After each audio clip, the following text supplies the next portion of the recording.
नडाबेट जो BSFचा पॉईंट आहे, इथं जे उभा आहे हा डेस्क व्ह्यू भारत पाकिस्तान सरहद्दीवरचा 0 पॉईंट, त्याच्या जवळच असलेला डेस्क व्ह्यू अगदी वरती आलेलो आहे. आणि वरून जो आपल्याला व्ह्यू दिसतोय अगदी समुद्रासारखी ती वाळू दिसते. आणि जर तुम्हाला व्यवस्थित दिसत असेल तर तिकडं तळं पण आहे, खारं पाणी आहे, पण असा ओसाड असा भाग वाटतो. पण ह्या ओसाड अशा भागामध्ये, ह्या रणरणत्या उन्हामध्ये पण आपले फौजी आपलं काम नेटीनं करत आहे. तसंच प्रत्येक, मग तो व्यापारी असू देत, एखादा शिक्षक म्हणजे नोकरवर्ग असू देत, राजकारणी असू देत किंवा प्रशासकीय अधिकारी असू देत, सर्वांनी नेटानं काम करणं आवश्यक आहे. कशासाठी? तर आपल्या तिरंग्यासाठी. तिरंगा आपल्यासाठी खूप मोठा आहे.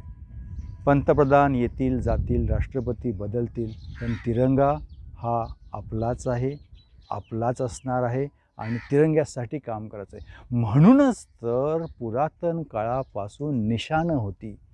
राजे बदलत होते पण निशाण तेच होतं. तर जे बदलत नाही त्याच्याप्रती प्रेम निर्माण करणं आणि त्याच्या संरक्षणासाठी काम करणं हे प्रत्येक भारतीय नागरिकाचं कर्तव्य आहे. आपल्या भारतीय राज्यघटनेमध्ये नमूद केलेल्या कर्तव्याचं पालन प्रत्येक नागरिकानं करायचं आहे. कशासाठी? तर प्रत्येकाला अधिकार आहे निर्भीडपणे जगण्याचा. स्वतः तर जगायचंच आहे, आणि जर कोणावरती अन्याय होत असेल तर तो जर आवाज उठवत असेल तर त्याचा आवाज आपण बनायचा आहे, कारण त्याचाही तेवढाच हक्क आहे निर्भीडपणे जगण्याचा. आज आम्हाला फक्त भारत पाकिस्तान हे युद्ध असं दिसतं. आपल्या भागामध्ये तसं काही वैमनस्य नाही का हो? हे वैमनस्य दूर होणं गरजेचं नाही का? आपण जे काही भांडतो, आपल्यामध्ये जे काही वाद आहेत, आपण भ्रष्टाचार करतो, आपण अनैतिक कामं करतो, ह्या सगळ्या नैतिक अनैतिकतेच्या गोष्टी आहेत. ह्या गोष्टी कोणाच्या जीवावर करतोय? हे जे सैनिक इथं बाउंड्रीवरती उभे आहेत त्यांच्यामुळे करतोय. त्यामुळे थोडा विचार करणं गरजेचं आहे, जरा लाज बाळगणं गरजेचं आहे. मतदान असतं त्यावेळेला सुट्टी म्हणून लोक बाहेर जातात, मतदान पण करत नाहीत, जो लोकशाहीचा मोठा उत्सव आहे. 15 ऑगस्ट आणि 26 जानेवारी हे महत्त्वाचे दिवस आपल्या देशासाठी आहेत. शाळेमध्ये आपण सर्वजण जात असतो, पण मोठे झाल्यावर काय? 15 ऑगस्ट 26 जानेवारी आपले नाहीत का? त्या तिरंग्याला सलाम नाही करायचा का? थोडा विचार करणं गरजेचं आहे. तर थोडं आत्मपरीक्षण करूया.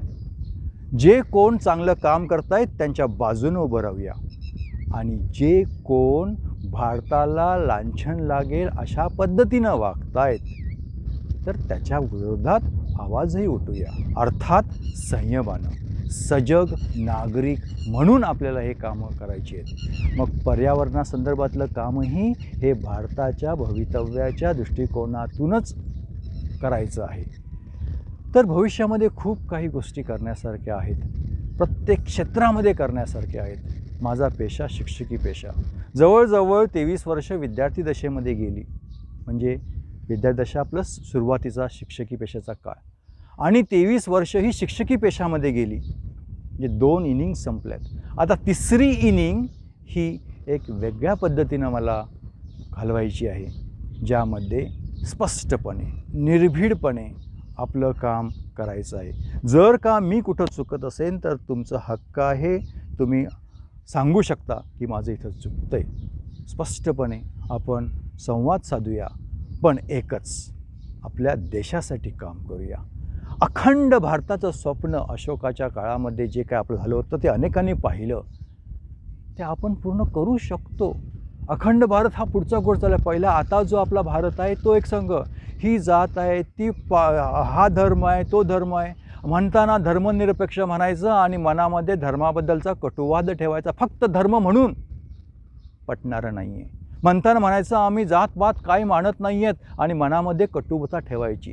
काय आडनाव आहे हे विचारायचं आणि आडनावावरनं ओळखायचं. हे जे काही चाललं आहे ना, हे योग्य नाही. लगेच बदलणाऱ्या ह्या गोष्टी नाही आहेत. पण प्रत्येकानं आपल्या बाजूनं जरी प्रयत्न केले ना, तर नक्कीच यश मिळू शकेल. तर मी माझ्या लेवलला जेवढं जमेल तेवढं काम करणार आहे. अनायासे माझी धर्मपत्नी जी कुटुंबाची देखभाल करू शकते, त्यामुळे कुटुंबाची खूप जबाबदारी आहे, त्यामुळे निर्भीडपणे मला काम करता येणार नाही असं होणार नाही आहे, होत नाही आहे. त्यामुळे मी माझं काम निर्भीडपणे करू शकतो. माझे वडील, माझे भाऊ, माझी मित्रमंडळी माझ्याबरोबर आहेत म्हणून निर्भीडपणे काम करू शकतो. आणि अजून निर्भीडपणे काम करण्यासाठी तुम्ही लोक बरोबर असणं गरजेचं आहे. बरोबर तर बरोबर म्हणा आणि चूक तर चूक म्हणा. थोडक्यात आता हे माझं निवेदन